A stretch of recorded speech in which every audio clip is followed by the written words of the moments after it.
আমন্ত্রণ প্রিয় দর্শক, 21 রাতে পে স্কেল নিয়ে গত কয়েক মাস ধরে যে আলোচনা সমালোচনা বিশ্লেষণ চলছিল, গতকাল মন্ত্রিসভা তা অনুমোদন করেছে এবং এই পে স্কেলের মধ্য দিয়ে কতটুকু বা এই পে স্কেল কতখানি মানুষের চাহিদা পূরণ করতে পেরেছে, বিশেষ করে সরকারি কর্মকর্তা কর্মচারীদের চাহিদা, এবং এর অভিঘাতটি কি হতে পারে অথবা কি না হতে পারে, এই বিষয়ে আলোচনা করবো। এই বিষয়ে আলোচনার জন্য আমাদের স্টুডিওতে উপস্থিত রয়েছেন সাবেক মন্ত্রিপরিষদ সচিব ডক্টর সাদাত হোসেন, রয়েছেন অর্থনীতিবিদ এবং পলিসি রিসার্চ ইনস্টিটিউটের নির্বাহী পরিচালক ডক্টর আহসান এইচ মনসুর, এবং তার পরপর রয়েছেন জাতীয় রাজস্ব বোর্ডের সাবেক চেয়ারম্যান ডক্টর মোহাম্মদ আব্দুল মজিদ।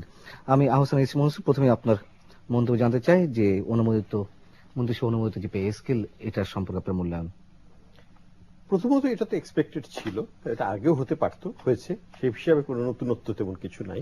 কতগুলো জিনিস যেটা আমরা মনে করি যে একটা সুযোগ হয়তো সৃষ্টি হয়েছিল, কারণ এটা স্কেলের ইনক্রিজটা কিন্তু একটা significant increase, almost on average 100% increase. এবং এখানে আরো কতগুলো জিনিস আছে যে পেনশনের ক্ষেত্রে কিন্তু আরো একটু বড় বৃদ্ধি হচ্ছে আগামীতে, এবং সেটা আনফান্ডেড একটা বিরাট একটা অ্যালোকেশন। এইগুলো নিয়ে কিন্তু পূর্ণাঙ্গ বিশ্লেষণটা হয় নাই আমার মনে হয়, যেটা বিশেষ করে পেনশন লায়াবিলিটির ব্যাপারে। আর এই যে বিরাট একটা ইনক্রিজ হলো, বিনিময়ে নাগরিক হিসেবে আমরা কি পাচ্ছি সেই প্রশ্নটা কিন্তু কোনো জবাব নেই। অর্থাৎ একটা দক্ষতা সৃষ্টি বা একটা ধরনের রিফর্ম অব দ্য অ্যাডমিনিস্ট্রেশন, যেটার মাধ্যমে একটা এফিসিয়েন্সি আনা যায়। কারণ এত টাকা খরচ করা হচ্ছে, 15,000 কোটি টাকা এই বছর, আগামী বছর 23,000 কোটি টাকা, অর্থাৎ প্রতি বছর গড়ে 25-30,000 কোটি টাকা এডিশনাল এক্সপেন্সেস জাতি হিসাবে নিচ্ছে। 25-30,000 কোটি টাকা কিন্তু কম টাকা নয়। এইটা বিনিময়ে আমরা অনেক কিছু কিন্তু পেতে পারতাম যদি এটাকে সরকার সত্যিকার ভাবে একটা রিফর্ম মাইন্ড নিয়ে এটাকে প্রতিষ্ঠান থেকে একটা পুনর্গঠন করে এটার মাধ্যমে যদি সেবামূলক মনোবৃত্তি সৃষ্টি এবং যেটাকে আমরা বলি ইনসেন্টিভ বেসড এবং মেরিট বেসড স্ট্রাকচার করে এই টাকাটা দিয়ে অনেক কিছু কিন্তু করা সম্ভব ছিল। এবং এই একই টাকা দিয়ে আরেক জিনিসটা করা উচিত ছিল, যেটা হলো যে স্ট্রিমলাইন করে ফেলা। আমাদের তৃতীয় এবং চতুর্থ শ্রেণী যেটাকে অবলুপ্ত করা হলো শ্রেণী হিসাবে, কিন্তু ব্যক্তিগুলো তো রয়ে গেছে। সেখানে বিরাট সংখ্যক লোক আছে যেগুলো কিন্তু আসলে তেমন কোনো প্রোডাক্টিভ ভূমিকা নাই আমাদের প্রশাসনে। সেই ক্ষেত্রে একটু নজর দিতে পারতো। তা আমি মনে করি যে একটা মিসড অপরচুনিটি। ইনক্রিজটার প্রয়োজন আছে, ইনক্রিজটা অবশ্যই দিতেই হতো, কিন্তু একই সাথে আমরা হয়তো কিছু অর্জন করতে পারতাম। সেই অর্জনগুলো এখন দেখছি না, এবং সেটা নিয়ে কথাও হচ্ছে না কোনো।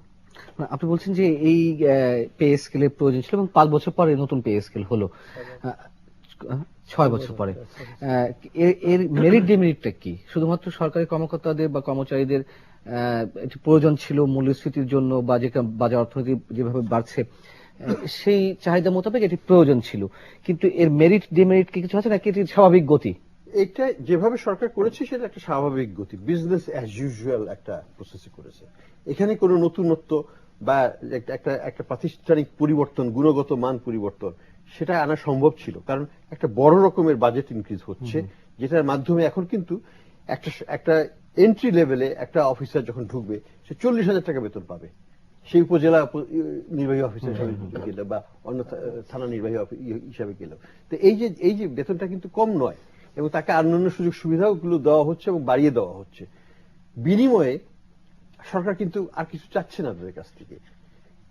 এটা আমার কাছে একটা বৈসাদৃশ্যমূলক লাগছে, যে এখানে সরকার আমাদের জনগণের পক্ষ থেকে কিছু জিনিস, কিছু রিফর্ম এখানে নিয়ে আসা উচিত ছিল, যে রিফর্মগুলো করা যেত এই ইনসেন্টিভ স্ট্রাকচারের মাধ্যমে। সেগুলো করা হয় নাই, এবং সেটা নিয়ে আলোচনাও হয় নাই।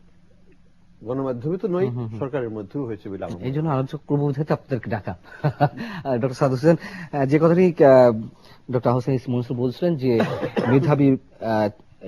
মেধাবী ছেলে মেয়েরা যারা সরকারি মানে কাজের প্রতি অনেকটা উদাসীন হয়ে পড়েছিল বা ডিসইন্টারেস্টেড হয়ে পড়েছিল, যে বেসরকারি চাকরিতে তারা বেশি মনোনিবেশ করার চেষ্টা করছিল, আপনার কি মনে হয় যে নতুন যে পে স্কেল এবং তাদের এন্ট্রান্স যে বেতন কাঠামোটি দাঁড়াবে, তাতে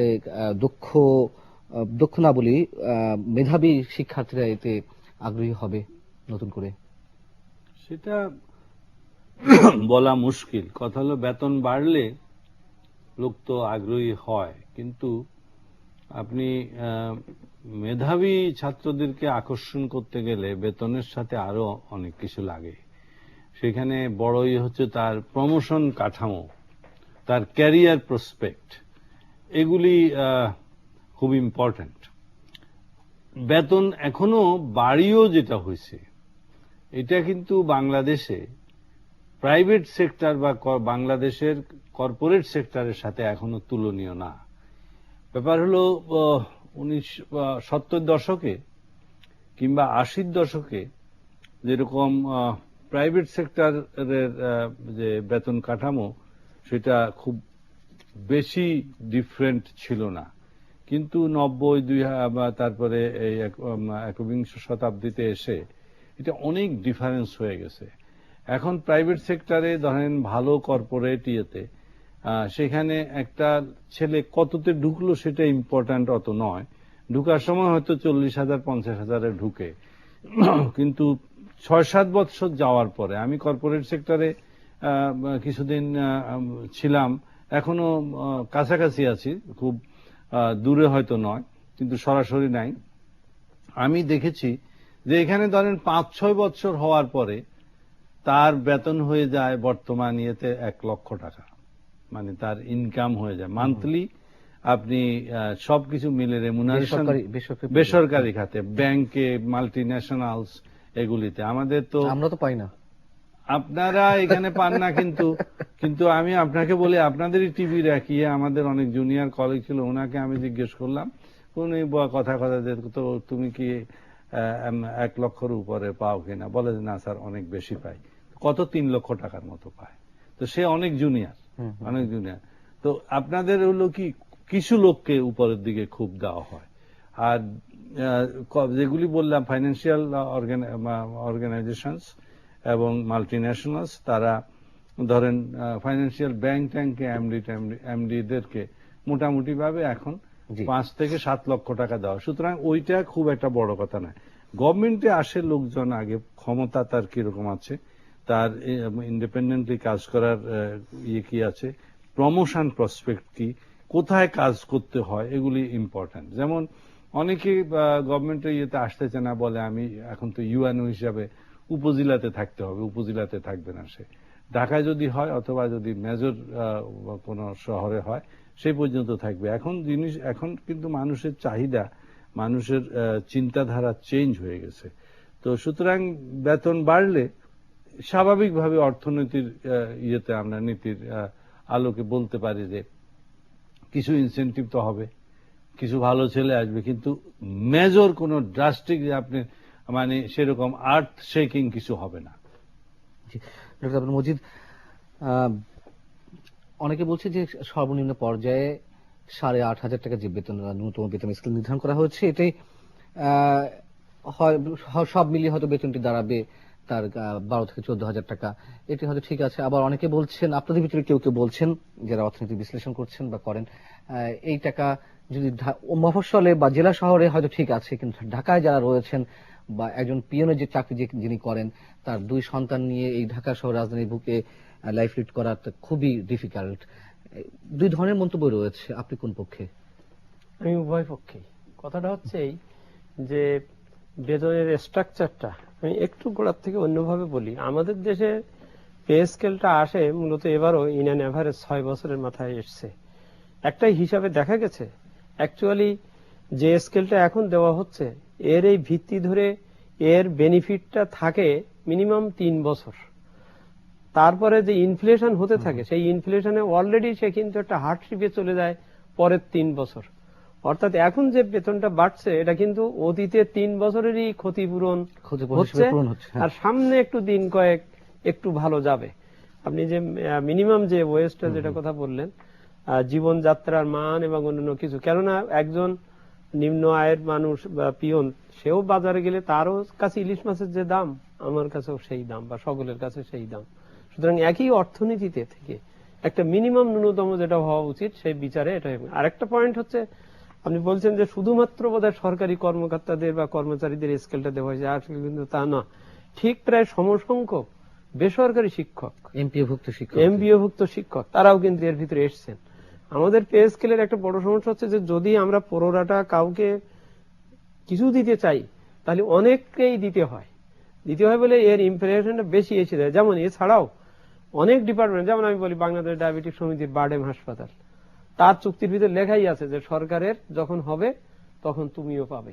এরকম ধরনের কিন্তু বহু বেসরকারি ডিপার্টমেন্ট আছে, কর্পোরেশন আছে, আছে, সেখানেও কিন্তু বেতন আপনি যে বাড়বে। শিক্ষকদের উদাহরণটি দিলেন, জি, বেসরকারি এমপি মানে এমপিভুক্ত শিক্ষকদের এখানে অন্তর্ভুক্ত করা হয়েছে, এটা যেমন সাধুবাদ পাওয়ার মতো বিষয়, সরকারকে সাধুবাদ দিতে হয়, কিন্তু একই সঙ্গে শিক্ষকদের একটি বিশাল অংশ তারা কিন্তু এই পে স্কেলে খুশি নয়।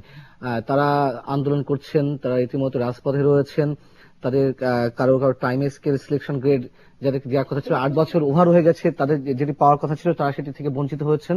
এবং বিশেষ করে মানে বিশ্ববিদ্যালয়ের শিক্ষকরা তারা সচিব যে বেতনটি ইনক্রিজ করেছে তার সাথে তাদের মধ্যে সামঞ্জস্যহীনতা খুব প্রকট আকারে দেখা দিয়েছে। তাদের এর সঙ্গে তারা বলছে তাদের স্ট্যাটাসটিও নিচে নেমে গেছে।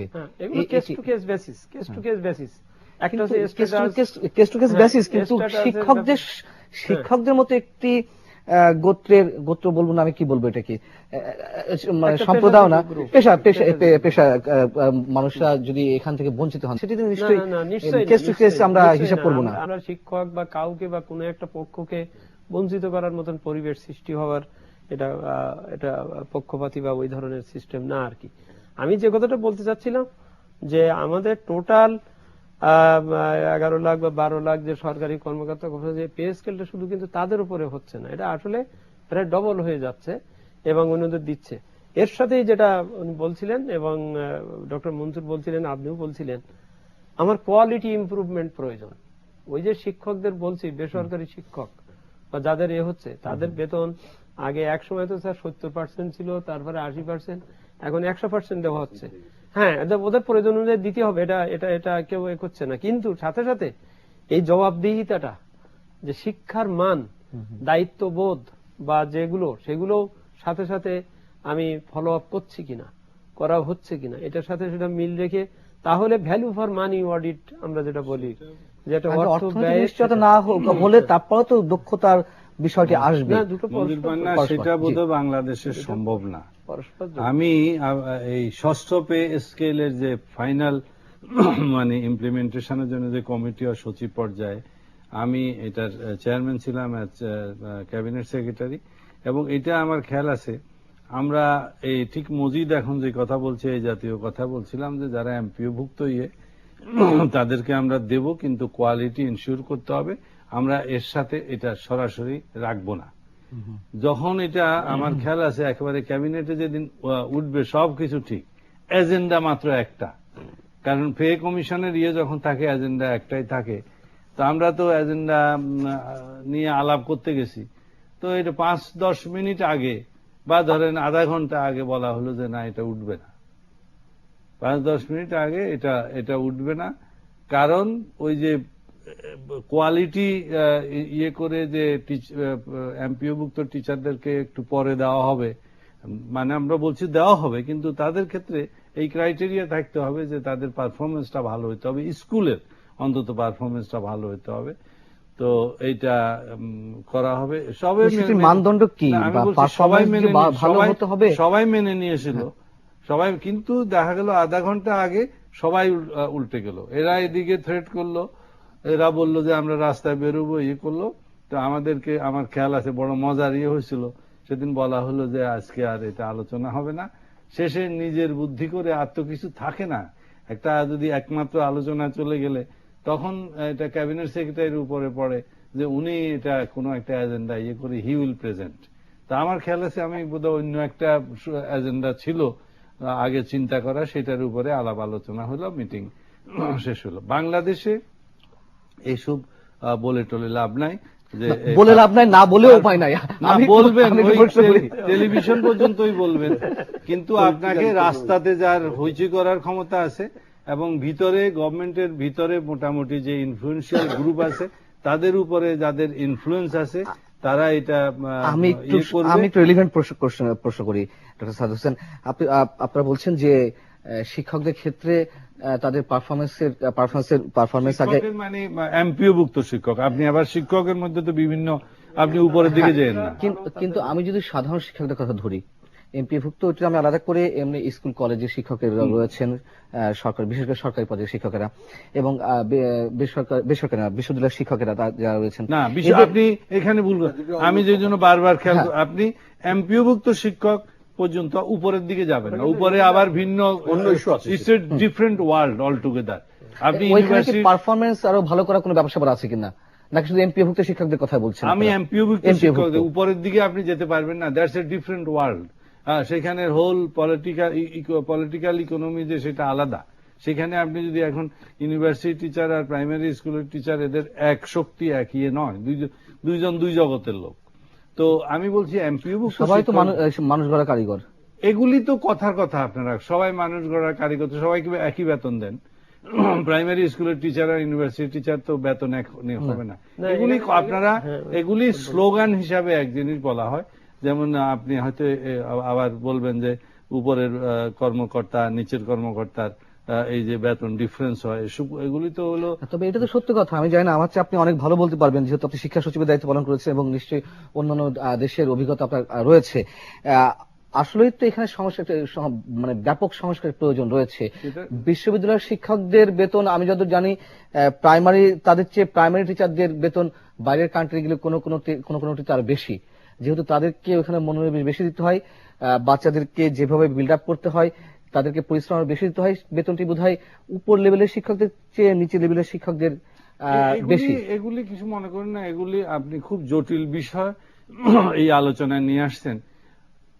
আমাদের এখানে জিনিসটা হায়ারার্কিক্যালি সাজানো। ইউনিভার্সিটি টিচাররা সবার উপরে, তারপরে কলেজ টিচার, তারপরে আপনি স্কুল টিচার, তারপরে প্রাইমারি স্কুল টিচার। আপনি আপনার আত্মীয় স্বজন বোন অথবা ছেলে মেয়ের বিয়ে দিতে গেলে আপনি ওই হায়ারার্কিটা ঠিকই বজায় রাখবেন। তখন বিদেশে যেটা বলা হয়, আমি স্টাডি করেছি, গেছিলাম, জিজ্ঞেস করেছি, ওরা বলে যে যেমন এ চাইল্ড স্পেশালিস্ট ক্ষুদ্র ডাক্তার না। চাইল্ড স্পেশালিস্ট কিন্তু আমাদের দেশও না, এটা ডাক্তারিতে এই জিনিসটা আছে। তেমনি তারা মনে করে যে একটা চাইল্ডের teacher is not a small person, সে তো একটা পার্টিকুলার গ্রুপ রিপ্রেজেন্ট করে। সুতরাং আমাদের দেশে সেটা দেখা হয় না। আমাদের দেশে জিনিসটা তো শত শত বৎসর ধরে আসছে। সেটা প্রাইমারি স্কুলের এক ক্যাটাগরি, সেকেন্ডারি এক ক্যাটাগরি, কলেজের এক ক্যাটাগরি। যেমন আমাদের এই যে ধরেন এখন যেটা মাউসি ডিপিআই অফিস, এখানে জীবনে কোন স্কুল টিচার, প্রাইমারি তো বাদ দেন, কোন স্কুল টিচার আপনার এখানে ডিপিআই হয়েছে অথবা ডিপটি ডিপিআই হয়েছে, এটা কোনোদিন হবে না। এখানে এটা কলেজ টিচারদের জন্য। এখানে হায়ারার্কি আছে। বাংলাদেশ হায়ারার্কিক্যাল সোসাইটি, তার প্রশাসন, শিক্ষা প্রশাসন হোক কি আপনার ট্যাক্সেশন প্রশাসন হোক, জেনারেল প্রশাসন হোক, এটা হায়ারার্কিক্যালি সাজানো। আপনাকে এটা মেনে নিয়ে কাজ করতে হবে। ডক্টর হাসান মুহসিন, অনেকে মূল্যস্ফীতির আশঙ্কা করছেন এতে করে, বা মূল্যস্ফীতির আশঙ্কা না করলে মানে মূল্যস্ফীতি সরকারের জন্য বড় চ্যালেঞ্জ, এটি এই মন্তব্য করছেন। না, আমি মনে করি যে সরকার যেভাবে করছে, অর্থাৎ বাজেটের মধ্যে রিঅ্যালোকেশন হচ্ছে, কিন্তু সামগ্রিকভাবে বাজেটের যে ফিসক্যাল স্টিমুলাস যেটাকে আমরা বলি, অর্থাৎ ডিমান্ড ক্রিয়েশন, সেটা কিন্তু বাড়ছে না। ফিসক্যাল ডেফিসিট কিন্তু এখনো 5% বা তার নিচেই হবে এবছর। তো সেটা যদি হয় তাহলে এটার মাধ্যমে কিন্তু নতুন কোনো ডিমান্ড ক্রিয়েট হচ্ছে না। যেটা হচ্ছে সেটা হচ্ছে যে বাস্কেট অফ এক্সপেন্ডিচারের মধ্যে, যেমন সোশ্যাল সেক্টর, হেলথ, এডুকেশন বা সামাজিক বেষ্টনী কার্যক্রম, এখান থেকে টাকা এখানে ট্রান্সফার করা হয়েছে to make this budget feasible. ফলে অ্যালোকেশন 100% অ্যালোকেশনে ওদেরটা কমে গেছে, এখানে বেড়ে গেছে। এটা হচ্ছে, এটার ভালো দিক খারাপ দিক দুটোই আছে, সেটাতে আমি যাচ্ছি না। কারণ অবশ্য আমি অনেকেই চ্যালেঞ্জ করবেন যে আমরা অলরেডি হেলথ এডুকেশনে কম খরচ করছি, সেখান থেকে ডিপ্রাইভ করে টাকা নিয়ে এখানে দিচ্ছি, সেটা কি ভালো হলো কিনা সেই প্রসঙ্গে যাওয়ার দরকার নেই। ইনফ্লেশনের পয়েন্ট অফ ভিউ থেকে এটা কোনো ইম্প্যাক্ট ফেলবে না, কারণ এটা না ফেলবে না, ওভারঅল ম্যাক্রো ইকোনমিতে ফেলবে না। সিলেক্টেড কিছু সেক্টরে চাপ আসতে পারে, যেমন বাড়ি ভাড়া মধ্যম আয়ের ইসের ক্ষেত্রে একটু অবশ্যই বাড়তে পারে। একটু রিক্সা ভাড়া এই রিক্সা কিছুদিনের জন্য হলেও বাড়বে, এবং পরে হয়তো সেটা অ্যাভারেজ যে ইনফ্লেশনটা আমাদের 6 থেকে 6.5, আমি মনে করি সেটার মধ্যেই আমরা থাকবো। বাড়ি ভাড়া যখন বাড়বে, যখন আমি সরকারি কর্মচারী নই, আমি একটা বেসরকারি প্রতিষ্ঠানে কাজ করি, যখন আমার পাশের ফ্ল্যাটে একজন রয়েছেন সরকারি কর্মচারী বা কর্মকর্তা, বাড়িওয়ালা জেনে গেছেন তিনি সরকারি কর্মকর্তা, তার বেতন বেড়েছে, সো তার বাড়ি ভাড়াটি বাড়াবে। ঠিক একইভাবে তারটা বাড়াতে গিয়ে আমারটাও বাড়াবে। এখানে যেমন আপনি বলেছেন হ্যাঁ এখানে একটি প্রভাব পড়তে পারে, নেতিবাচক প্রভাব, যেটি কাম্য নয়। ঠিক একইভাবে বাজারে যে মানুষটি মাছ বিক্রি করে বা সবজি বিক্রি করে সেও তো জানে যে বেতনের বোঝা এদের বেড়ে গেছে, সেখান থেকে এটি তুলে নিয়ে সে জানলেই কি তুলে নিতে পারবে? না। বাজার ব্যবস্থা তো এভাবে হয় না। না। আমি যদি জানি যে ঠিক আছে আমি চাইলেই কি আমি বাজারে দাম বাড়াতে পারবো, তাহলে আমি আজকে বাড়াচ্ছি না কেন? আমি কেন বাজারের ডিমান্ডটা ক্রিয়েট হতে হবে। ডিমান্ড ক্রিয়েশনের জন্য ইয়েস, গভর্নমেন্ট যদি ফিসক্যাল ডেফিসিট বাড়ায় তাহলে সেটা এডিশনাল ডিমান্ড ক্রিয়েট করতে। তাহলে ওটা যদি না বাড়ে তাহলে বাড়ি ভাড়া বা কেন বাড়বে? বাড়ি ভাড়া উনি তো বলেছেন যে কতগুলি সিলেক্টেড আছে। বাড়ি ভাড়া যদি আপনি এগুলি আসলে শক্ত শক্ত জিনিস আপনি ধরে ফেলতেছেন। বাড়ি ভাড়াকে বলে আপনি ইকোনমিক্সে বলে হেডোনিস্টিক ডিমান্ড। হেডোনিস্টিক ডিমান্ড হলো বাড়ির কম্পোনেন্ট আলাদা থাকে, বাড়ি গাড়ি এগুলি ডিমান্ড অ্যানালাইসিস আপনি ভিন্নভাবে করবেন। এটা আপনি মাছ কিংবা তরকারি আপনি চেষ্টা করেন না, আমি আপনাকে চ্যালেঞ্জ দিলাম চাইলের দর বাড়ান তো, 1-2 টাকাও বাড়াইতে পারবে না, দাম আরো কমছে। কিন্তু আপনি তরকারির দাম অনেক বেড়ে গেছে, তার সাথে বেতনের কোনো সম্পর্ক নাই। সাপ্লাই শক হয়েছে বন্যার কারণে, বৃষ্টির কারণে হয়েছে। আপনি এখানে মোট 8টা দিয়েছে আমার কাছে, ফিগার আছে, আমি অনেক এগুলি স্টাডি করেছি। 1973, 77 এরকম দিয়ে গেছে, 2005, 97 এগুলি যখন বেড়েছে কি বলে বেতন দিয়েছে, সেই বছর ইনফ্লেশন হয় নাই। 2-1 সময় হয়তো দাম একটু, ওই যে ঠিক হাসান মঞ্জুর এক্সাক্ট কথাটা বলেছেন যে কয়েকটা জিনিসের উপরে একটু প্রেসার পড়ে, সব জিনিস না। আপনি পারবেন না, আপনাকে আমি চ্যালেঞ্জ দিলাম, আপনি চাইলের দর বাড়াইতে পারবেন না। এখন আপনি আরো 1 মাস চেষ্টা করেন, সমস্ত মিডিয়া মিলে প্রচার করেন, চাইলের দাম বাড়াইতে পারবেন না, এটা কমতেছে। আর গরুর দাম কমবে না, কারণ পোলাও চালের দাম তো বাড়াইতে পারবেনই না। পোলাও চালের দাম বাড়াইতে আপনি পারবেনই না, আপনার যত রকম দেন। এগুলি কমোডিটি বাই কমোডিটি। গরুর দাম বাড়বে, আপনি বলবেন যে বেতন বৃদ্ধির জন্য দায়ী, সেটা তো হবে না, কারণ ওটা তো অন্য ফ্যাক্টর আছে। আমরা জানি যে দাম বাড়বে। আরেকটা দুটো জিনিস এখানে আরো একটু দেখার বিষয়, সরকারের ব্যয় হচ্ছে অর্থনীতির আয়। এই যে বেতন দিলে বা কারোর যে বেতন একটু বাড়লো, এটা কিন্তু অর্থনীতিতে আপনার অন্য ধরনের কর্মসংস্থানতা সৃষ্টি করবে। সাপ্লাই ডিমান্ডের সাথে জড়িত হচ্ছে, আমরা টোটাল এই যে সরকারি কর্মচারী বা যাদের বেতন বাড়ছে, মোট জনসংখ্যা তারা কত পার্সেন্ট? অত্যন্ত নগণ্যতম একটা পার্সেন্ট, 12 লাখ বা 14 লাখ। সুতরাং আমার অর্থনীতি, সেই কথাই তো বলছি, সেটাতে আমার অর্থনীতির যে ব্যাপ্তি এবং আকার, তার সাথে কিন্তু এই একটা, ওই যেটা ডক্টর মনসুর যথার্থ বলেছেন, এটা আসলে কয়েকটা খাতের ভিতরে সমন্বয় করে আমার কিন্তু টোটাল বাজেটের সাইজের। তাছাড়া এখানে 3টে জিনিস স্পষ্ট আছে। একটা হচ্ছে পুরো বেতন কিন্তু একসাথে আসতেছে না, ইতিমধ্যে 20% দেওয়া হয়ে আসতেছে অনেকদিন ধরে, ওই যে ডিয়ারনেস অ্যালাউন্স, অর্থাৎ already the economy has already it is absorbed, এর ভিতরে রয়ে গেছে। আর একটা হচ্ছে কি, ওই অ্যালাউন্স গুলো পরের বছর দেওয়া হয়, অর্থাৎ একসাথে যাচ্ছে না, এটাও একটা পয়েন্ট। আর আমি একটু ক্লারিফিকেশন জন্য বলি, এমপিওভুক্ত শিক্ষককে কেন বলা হচ্ছে, কারণ এমপিওভুক্ত শিক্ষকের কিন্তু অ্যাপয়েন্টমেন্ট, তার রিক্রুটমেন্ট, তার চাকরি, তার কোনো কিছু কিন্তু এইভাবে ঠিক না। যারা রেগুলার টিচার, সরকারি টিচার, তাদের মতো না, ওদের তো রীতিমতো কম্পিটিটিভ পরীক্ষা দিয়ে রেগুলার সার্ভিস রুলের আওতায় যে শিক্ষক হতে হয় অন্যান্য শিক্ষকদের। এখানে এমপিওভুক্ত শিক্ষকদের কথা বলা হচ্ছে কেন, এটা হচ্ছে একটা অত্যন্ত একটা টেম্পোরারি অ্যারেঞ্জমেন্ট, তারা শিক্ষক হয়ে যান, কয়েকজনে মিলে একটা স্কুল করেন, তারপরে কদিন খুব চেষ্টা করেন, হঠাৎ করে তারা দেখা যায় যে দে হ্যাভ কাম টু এই যে এর ভিতরে আসছে। এদের তো এই আমরা কোয়ালিটির কথাটা ওই জন্যই বলা হচ্ছে, কারণ এদের উপরেই আমাদের একটা বিশাল অঙ্কের ছেলেমেয়েরা পড়াশুনো করছে, তাদের হাতে তাদের শিক্ষাগত যোগ্যতা, তাদের ক্যাপাসিটি, এগুলো তো ঠিক মতন পরীক্ষা করে তো তাদের নিয়োগ হয়নি, সেই জন্যই বলা হচ্ছে। আপনি যেটা বলছেন যে 12 লাখ বা 14 লাখ খুব সীমিত সংখ্যক মানুষের বা চাকরিজীবীদের, পেশাজীবীদের ইয়েটা বাড়ছে, বেতনটি বাড়ছে। এই একই কথা তো আবার কেউ কেউ অন্যভাবে বলার চেষ্টা করছেন যে মাত্র 1%-এরও কম পেশাজীবী মানুষের বেতন বাড়ছে, কিন্তু এর এফেক্টে পড়ছে হোল কান্ট্রির উপরে। না, এইটাই ভালো করে দেখার বিষয়, এটা আসলে পড়বে না ওইভাবে। এটা পড়ে না, পরে নাই তো আগে এটা পরে নাই। ওইভাবে পড়বে না। শুনুন, আমি একটা সিম্পল এক্সাম্পল দিই। না পড়ুক সেটাই আমরা চাই। 1973-74 সনে বেতন স্কুইজ করা ছিল, আমাদের 500 করে দেওয়া হয়েছে, তারপরে 1000 করে দেওয়া হয়েছে। 73 সনে প্রথম স্কেল হয়, এটা পাইতে আমাদের 74 দিকে গেছে, তাও সামান্য মানে হাইয়েস্ট বেতন 2000, অরিজিনালি ছিল 3000, মানে আগে ছিল 3000, সেটাকে ফ্রেমওয়ার্কের মধ্যে এনে আপনার 2000 করেছে। তো বাংলাদেশে ওয়ার্স্ট ইনফ্লেশন তো ওই সময় হয়েছে, আপনার 6-7 গুণ দাম বেড়ে গেছে, আমরা না খেতে পেয়ে প্রায় কষ্ট করেছি।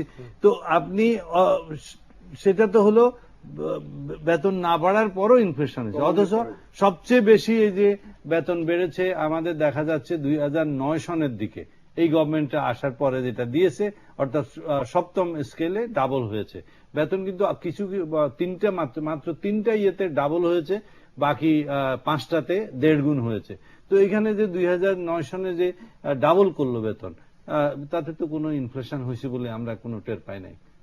যাতে না হয় সেজন্য কি বিশেষ করে নজরদারি ব্যবস্থা রাখা উচিত কিনা, আমি প্রশ্নের উত্তর আপনার কাছ থেকে নেব। ডক্টর হাসান মনসুর, একটা ফোন নিতে হচ্ছে।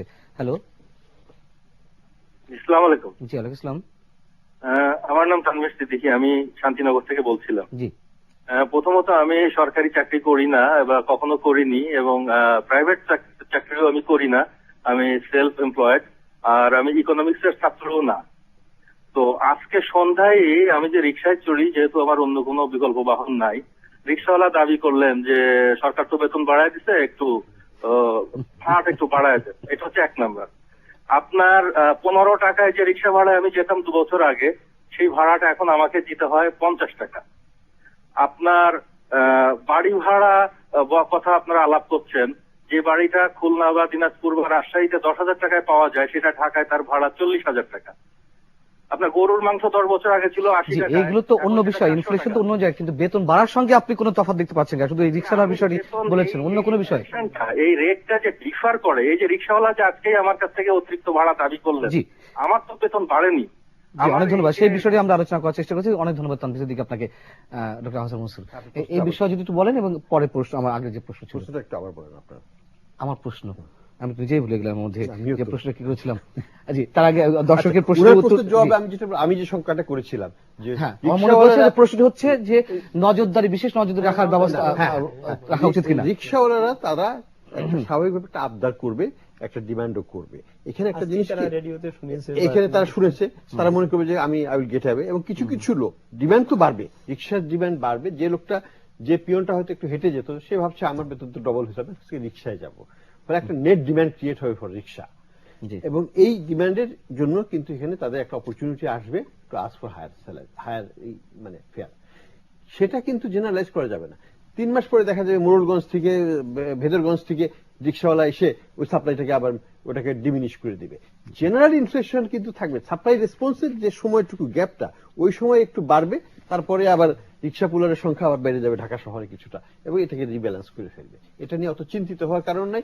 আপনারা শুধু রিক্সা নয়, উনি রিক্সা দিয়ে অন্যান্য জিনিস বোঝাতে চেয়েছিলেন। একই জিনিস মঞ্জুর পায় না, উনি তো ডক্টর হাসান মনসুরের কথাই সাপোর্ট করেছেন যে এরকম রিক্সাওয়ালা আবদার করেছে, সব সেক্টরে হয় না। এবং উনি আরেকটা কথা বলেছেন, মজার যেটা, যে গত 2 বছর আগে এত ছিল, আমি তো এখন তো 2 বছরে তো সেটাই বললাম আমি, যেটা স্বাভাবিক হতে পারছে। বেতন তো এই যে দাম তো অনেক কারণে বাড়ে, দাম বাড়ার জন্য তো হাজার হাজার থিসিস হয়েছে কেন দাম বাড়ে, কেন করে, এটা এক কারণে বাড়ে না, এটার খুব কমপ্লেক্স কি বলে ডাইনামিক্স আছে। তো উনি তো বললেন যে বাড়ি ভাড়া বাড়েছে, আগেই বেড়েছে। জি, সেটাই।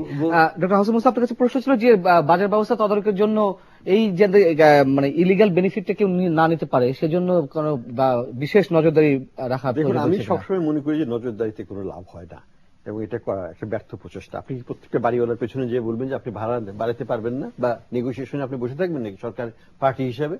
বা রিক্সাওয়ালার সাথে কি আপনি ওই যে ভাড়াটি, রিক্সার যে প্যাসেঞ্জার, তার সাথে যে রিক্সাওয়ালার সাথে আপনি কে তদারকি করবে? এটা ইটস নট ফিজিবল। এটা বাজার ব্যবস্থাতে ডিমান্ড সাপ্লাই এই জিনিসটাকে ট্যাকেল করবে।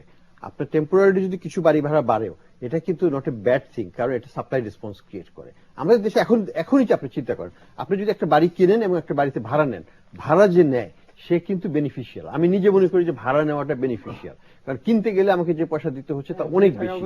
এবং ঢাকা এবং আপনি নিজে তো এখন বাড়ি ঘরে বাড়ি দিচ্ছে, কারণ সকালে সব বাড়িওয়ালা বলবে জামাটা বাড়িয়ে দাও। বাড়িয়ে দিতে চাইলে তো পারবে না। 20,000 অ্যাপার্টমেন্ট খালি আছে ঢাকা শহরে, এটা আসবে না বাজারে? চাইলেই পারবে। আমি আপনাকে বলি, গরুর গোশত 4 বছর দাম বাড়ে নাই, 1 পয়সা বাড়ে নাই। সেই যে অ্যানথ্রাক্স হয়েছিল, আমি হিসাব করে রেখেছি, অ্যানথ্রাক্স 4 বছর একদম এটা 260 টাকাতে শিয়েছিল। এখন ভারতের স্বরাষ্ট্রমন্ত্রী রাজনাথ সিং উনি গরুর গোশের দাম বাড়াই দিলেন আমাদের এখানে। উনি বললেন যে বাংলাদেশে গরুর গোশত যাবে না, গরু যাতে বাঙালি মুসলমানরা ভুলে যায় যে গরুর গোশত খাওয়া। তো এই যে ঘোষণার ফলে দাম বাড়লো। এখন এটার সাথে পে কমিশনের কি সম্পর্ক আছে?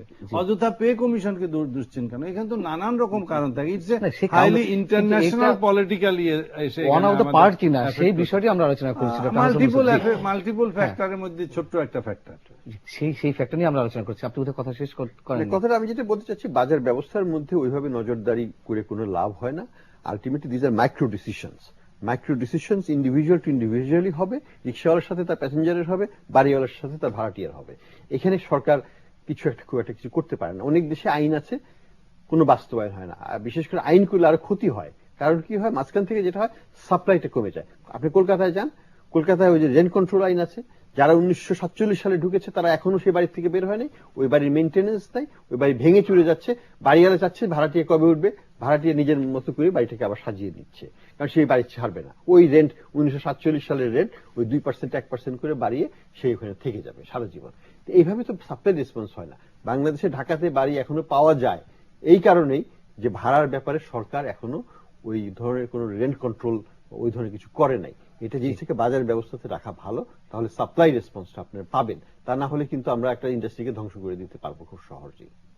জি, ডক্টর মজিদ, মূল্যস্ফীতি বিষয়টা একটু ক্লিয়ার করতে চাই দর্শকদের জন্য, যে কোন প্রকারে মানে এই যে বেতনের জন্য যে 15,000 কোটি টাকা সরকারকে অতিরিক্ত খরচ করতে হচ্ছে, বা পরের বছর 23,000 কোটি টাকা বা তার বেশি খরচ করতে হবে, এই জন্য মানে আপনারা সবাই বলতে চাচ্ছেন যে মূল্যস্ফীতির কোনো আশঙ্কা নেই বা সরকারের জন্য তেমন কোনো চ্যালেঞ্জও নয়। আমি এবার বলছি, বাজারের মতো চলবে, এটা সবসময় ডিমান্ড সাপ্লাই এর সাথে। এবং আমি যেটা আগেও একবার বলেছি, সেটা হচ্ছে যে এই যে 15,000 কোটি টাকা, এই টাকাটা কিন্তু অর্থনীতিতে যাচ্ছে, যে কিন্তু অর্থনীতিতে আরো কিছু কর্মসৃজন, চলচ্ছল এগুলো বাড়বে। যেমন আমি বলি, এই সামনে বকরা ঈদ আসতেছে, আমি এখন যদি বেতন জুলাই মাসের থেকে এরিয়ার পেয়ে যে সক্ষমতাটা বাড়বে, এতে গরুর দাম একটু বাড়বে। গরুর দাম বাড়লেই ওই যে উৎপাদনকারী ওর একটু আয় হবে, যার বেতন বাড়লো সেও কিনতে পারবে, যে গরু বিক্রি করছে তারও আয় বাড়বে। আর আমরা যারা মাঝখানে রয়েছি নন গভর্নমেন্ট এমপ্লয়ি, তারা কি করবে? তারা তো বাচ্চাদের কিনতে হবে। আমি আবার বলছি, আপনি আলাদা করছেন। আমি একটু সাপ্লিমেন্ট করবো। ধরেন বেতন বাড়ালো না, জি, সরকারটা এই টাকাটা সরকার তো খরচ করতো। সরকার কিন্তু 5% জিডিপি ডেফিসিট রাখবে বলা আছে। এই টাকাটা সে সামাজিক খাতে খরচ করতো, হয়তো শিক্ষা খাতে, স্বাস্থ্য খাতে ব্যয় করতো। টাকাটা কিন্তু বাজারে আসতো, জি, এখনো আসতো, তখনও আসতো। টাকাটা তো সরকার ব্যাগে নিয়ে বসে থাকতো না। কাজে এটা শুধুমাত্র ইন্টারনাল রিঅ্যালোকেশন অফ ফান্ডস, এটা নতুন কোন ডিমান্ড ক্রিয়েট করছে না। আপনি যেটা বলেছেন যে আপনারাই একটা মাঝের গ্রুপ, আপনারা সাফার করবেন, এটাকেই বলে পলিটিক্যাল ইকোনমি। আচ্ছা, যে কোনো ডিসিশন হবে, কিছু লোক বেনিফিট হবে, কিছু লোকই হবে। আমি কালকে দেখতেছিলাম যে খুব মজার লাগছিল আমার, কুষ্টিয়ার গরুর ইয়েরা বলতেছে যে আমরা খুবই হতাশ, খুবই দুঃখিত, কারণ ইন্ডিয়ার থেকে গরু আসা শুরু করছে। আমরা খুব বুক বেঁধে শুরু করছিলাম যে এবার আমরা গরুর দাম অনেক বাড়াবো, করবো। তো সে তো বাড়াবে, আমি মনে মনে হাসছিলাম যে এ তো বাড়াবে, কিন্তু আমার উপর তো 12টা বাজবে। যে গরু আগে 30 ছিল সে 50,000 করবে। এখন তার দুঃখের শেষ নাই যে ইন্ডিয়ার থেকে গরু আসতেছে কেন। সুতরাং পলিটিক্যাল ইকোনমিতে এই ধরনের কখন ডিসিশন যখন হবে, one group will benefit, another group will mess after. One group আর অ্যানাদার গ্রুপ কার পাল্লা এখন কার পাল্লা আপনি কোথার মধ্যে পড়ছেন সেটা আপনি ঠিক করবেন। আমরা এটা বিরতি আসবো, বলি যে আমি থেমে থাকবো, অর্থনীতির কর্মকাণ্ড ঠিক থাকবে না তা না, কিন্তু আমরা বিরতি পরে এসে খুব গুরুত্বপূর্ণ যে বিষয়টি প্রথমে তুলেছিলেন ডক্টর হোসেন মনসুর, যে সেবার মানটি বাড়ছে কিনা সেটি কতটুকু নিশ্চিত করা যায়, সেই বিষয়টা আলোচনা করবো। দর্শক একটা ছোট বিরতি পর খুশি ফিরছি।